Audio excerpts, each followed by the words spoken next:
Hello बच्चों, इस video में हम देखने वाले हैं लॉज ऑफ रिफ्रैक्शन। हम बात करेंगे लॉज ऑफ रिफ्रैक्शन की। ओके, लॉज ऑफ रिफ्रैक्शन जैसे हमने रिफ्लेक्शन के लॉज देखे थे, same as it is refraction के भी कुछ लॉज होते हैं, जिसमें पहला लॉ जो है वो तो सेम ही है। ओके, अगर हमने एक मीडियम, दो मीडियम का इंटरफेस यहाँ पे बनाया, ओके, और ये है नॉर्मल, ये है नॉर्मल।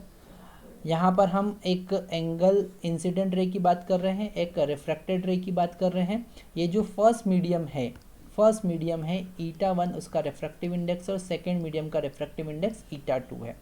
ओके, यहाँ पर एंगल ऑफ इंसिडेंस आई और एंगल ऑफ रिफ्रैक्शन आर हम कंसिडर कर रहे हैं। ओके, तो ये सारा हमको कॉन्सेप्ट समझ में आ रहा है। ये मीडियम, ये इंटरफेस है, ये interface between two medium, it is the interface. Okay, ये हम समझ गए। फर्स्ट लॉ क्या है, यहाँ पर incident ray, normal and refracted रे एक ही प्लेन में होंगी, जैसे रिफ्लेक्शन में था, same is it is first law तो सेम ही। क्या लिखेंगे हम, incident ray normal and refracted रे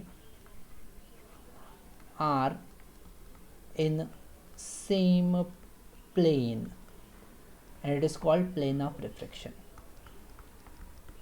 It is called plane of refraction, उसको हम plane of refraction कहेंगे। ओके, सेकेंड लॉ बड़ा इंपॉर्टेंट है, इसे हम कहेंगे स्नेल्स लॉ। ठीक है, रिफ्रैक्शन में ये स्नेल्स लॉ बहुत ज़्यादा यूज़ होने वाला है।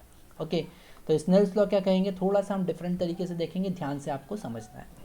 यहाँ पर स्नेल्स लॉ कह रहा है कि रेशियो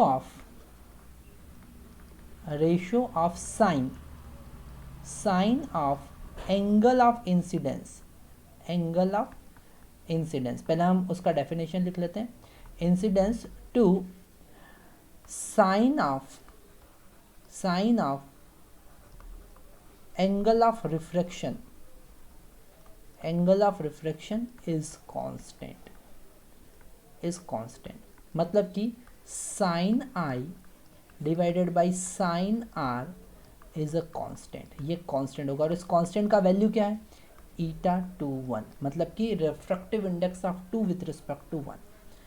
इसे आगे देखते हैं, तो sine I divided by sine R is equal to eta 2 divided by eta 1। तो हमको क्या मिला, eta 1 sine I is equal to eta 2 sine R. Okay, this is the Snell's law. इस कॉन्सेप्ट का हम बहुत ज़्यादा यूज़ करने वाले हैं पूरे रिफ्रैक्शन में। ओके, यहाँ पर एक और कॉन्सेप्ट हमको समझ में आ रहा है। वो कॉन्सेप्ट क्या है, वो कॉन्सेप्ट है, अगर हम बात करें इस स्नेल्स लॉ को हम इजीली याद रख सकते हैं कि आई और उधर का रिफ्रैक्टिव इंडेक्स, वहीं का रिफ्रैक्टिव इंडेक्स, मतलब कि product of refractive index and sine of angle with normal is constant. Okay, हम क्या लिखेंगे, प्रोडक्ट। तो यहाँ पर ये कॉन्सेप्ट बड़ा इंपॉर्टेंट है कि प्रोडक्ट, अगर हम बात करें product of refractive index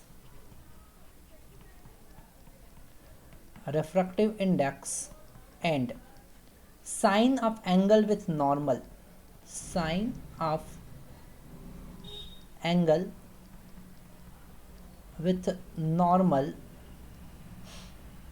normal is constant. मतलब कि ईटा साइन थीटा कांस्टेंट होगा। इस कॉन्सेप्ट का हम आगे भी यूज़ करने वाले हैं जब हम वेरिएबल रिफ्रैक्टिव इंडेक्स, ऐसा मीडियम जिसका रिफ्रैक्टिव इंडेक्स वेरिएबल है, वहाँ पर इस कॉन्सेप्ट को हम यूज़ करेंगे। ओके, तो अब हम नेक्स्ट एक न्यूमेरिकल देखेंगे, एक छोटा सा न्यूमेरिकल हम देखते हैं ताकि हम कॉन्सेप्ट को और अच्छे से समझ सकें। जैसे कि अगर हमारे पास में अगर हमारे पास में एक इंटरफेस है जो दो मीडियम को सेपरेट कर रहा है। यहाँ पर एंगल ऑफ इंसिडेंस और एंगल ऑफ रिफ्रैक्शन हमको फाइंड करना है। एंगल ऑफ रिफ्रैक्शन हमको फाइंड करना है। एंगल ऑफ इंसिडेंस 45 डिग्री दे रखा है। ये मीडियम ईटा 1 है जिसका रिफ्रैक्टिव इंडेक्स 1 है। ये मीडियम ईटा 2 है जिसका रिफ्रैक्टिव इंडेक्स √2 है। हमको फाइंड करना है R। हमको फाइंड करना है angle of incidence, find R। Okay, तो वो होगा eta 1 sine I is equal to eta 2 sine R. Okay,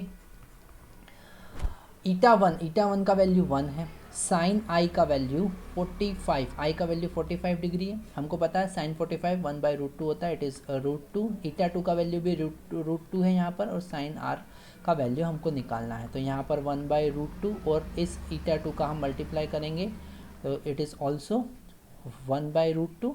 so sine R, तो साइन आर का वैल्यू हमको मिला यहाँ पर 1/2 और आर का वैल्यू कितना हो जाएगा 30 डिग्री।